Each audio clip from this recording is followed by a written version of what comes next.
Is your old kitchen faucet leaking, rusting, or just plain ugly?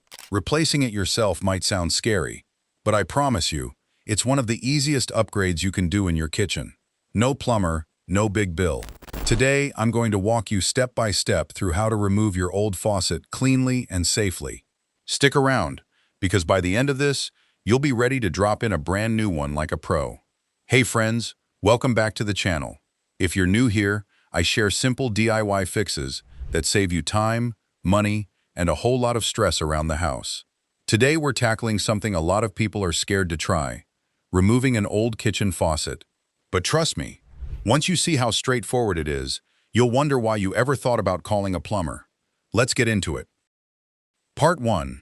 Why you might need to remove your old faucet. So first, why would you even need to remove a faucet? A few reasons.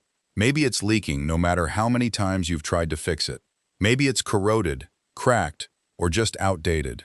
Or maybe you just want a fresh new look in your kitchen. Whatever the reason, the process is the same, and it starts with knowing what you're working with. Part 2. Tools you'll need. Good news again. You don't need a fancy toolbox for this. Here's what you'll want to grab. A basin wrench, your best friend for those tight spaces under the sink. An adjustable wrench or slip joint pliers as a backup.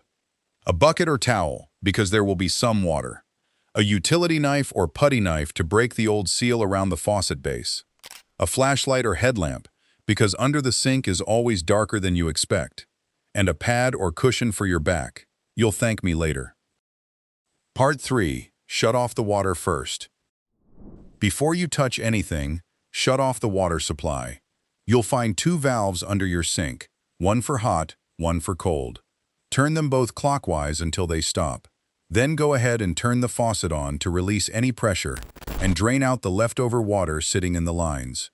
Keep that towel handy. There's always a little drip. Part 4. Disconnect the supply lines. Now grab your wrench and disconnect the supply lines from the bottom of the faucet. These are the flexible tubes connecting the faucet to your shut-off valves. Turn them counterclockwise. Some water will drip out. That's totally normal. Set those lines aside. If they look old, corroded, or stiff, this is the perfect time to replace them when you install your new faucet. Part 5. Remove the mounting nuts. This is the main step. Slide under the sink and look up. You'll see threaded rods or bolts coming down from the faucet with mounting nuts holding everything in place. Use your basin wrench and turn those nuts counterclockwise to loosen them. They might be tight from years of sitting there. Just stay patient and keep working at it. Once they're off, the faucet is basically free. Part 6. Break the old seal.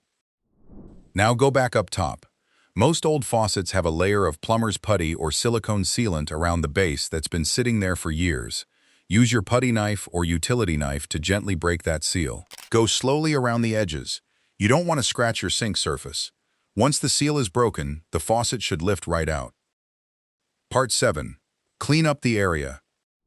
Before you do anything else, clean the area where the old faucet sat. You'll probably find old putty, mineral deposits, or gunk built up around the holes. Use a scraper and a little bit of bathroom cleaner to get it nice and clean.